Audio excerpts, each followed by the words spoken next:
the human psyche, and some of your vices. It's time to talk. Ships up. Welcome back. An event for the fun stuff. This set is really cool. I didn't need anything, but there's a lot of fun like stuff like this. We'll be talking about a lot of these, just ignorant cards. Enneacraft. Very broken. We're gonna get into it. Shout out to the wise guys. 3 of the red. So red is the anti-hand trapper, and then he flips up, non-target, pop a card off the field. In the scale, they're all broken. This card is just broken, and it's anti-hand trap, anti-draw, so basically you just set this card on the field a lot of the time, and if they hand trap you, you flip it up and you search again, and it made that hand trap. It's like you're called by the grave. It's like another called by the grave on each one of them. Disgusting. The green one, you play this against decks, the graveyard and banish decks that try to have their resources sitting somewhere. You put them all back in the deck. And then also the green and red are mostly what I try to like search with first or get on the field first, because like the yellow one I try to pass off to them, and then the blue one I try to pass off when they have stuff on the field. But these all search, all the babies search, just like the blue one searches. I'm playing max of all of them, and then the black one and the spider come out in the future. This one is anti-search. You know, when they search, it takes a card out of their hand till the end phase, which matters, like Deep Sea Minstrel. The blue one is a non-target, target a card, non-target, negate. And then that's pretty much all of the babies.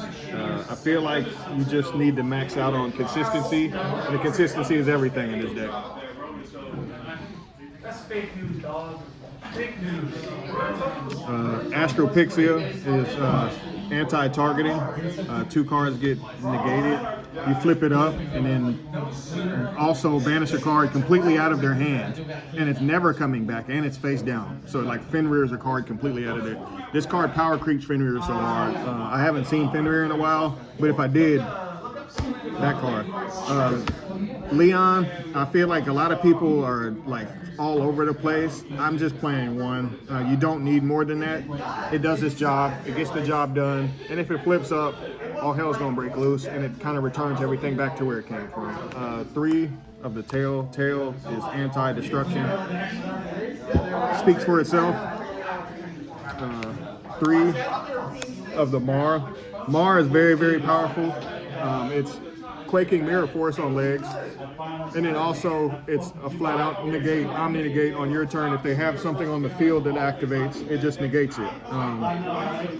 None of these are limited, so therefore, like if they run into this and you're quaking everything, and then they try to like run up on you again, and there's a way to either have it on the field or special it out onto the field, it quakings everything again. So this card is absolutely stupid. I like it as much as I like Impin, and that's saying something. As far as the rest of how I rounded out the deck, you have to deal with combo. This is a control deck. You have to play it with combo. But 3 Nibiru. Nibiru is very good. You summon 5 times. You set a lot of stuff. You're not going to summon like that. You're just never going to walk into this card, just like Draco Tail. You're never going to walk into it, so you don't care.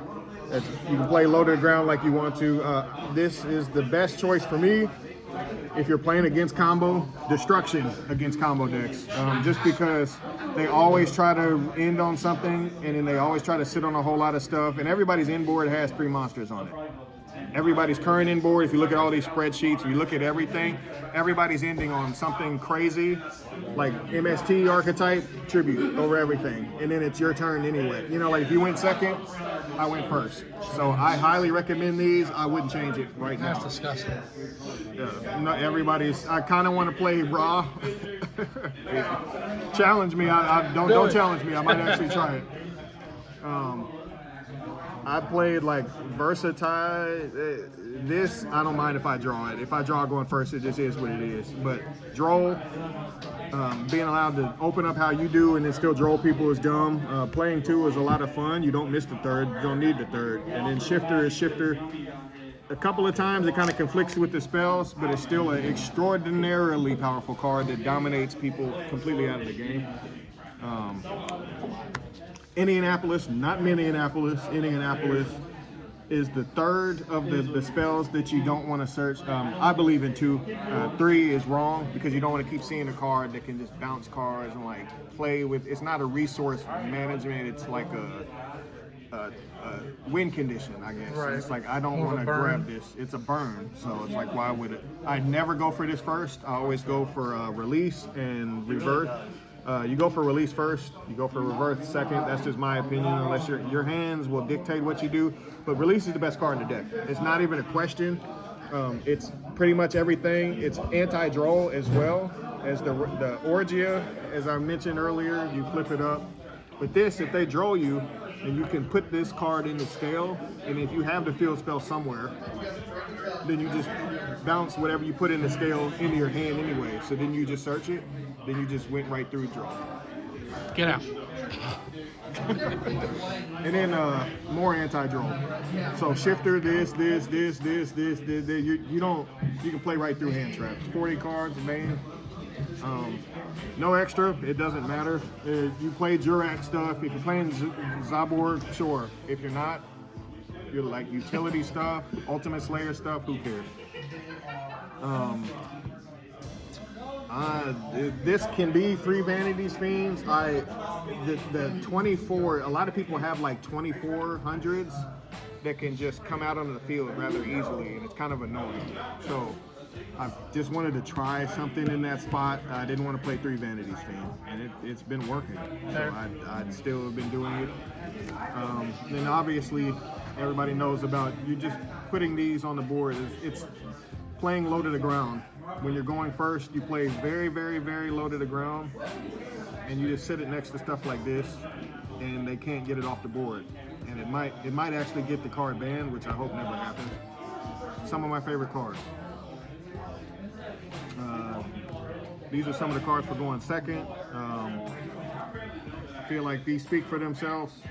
I'm not playing Ash Blossom. Ash Blossom is terrible right now. That's just my opinion. And the only thing I'll be worried about is like Perulia for me, but who cares? And just a lot of, I did want to talk about Crossout. Crossout has been extraordinary for me. And Lancia. So Lancias should be somewhere in here. Probably like right here. But with Malice kind of fading, I didn't miss it like that anymore. And I was more like, okay, what am I scared of anyway? The only thing I'm scared of is really evenly. And that's the only reason I would side in Lancia. But then it's like, if I'm only going for just cross it out.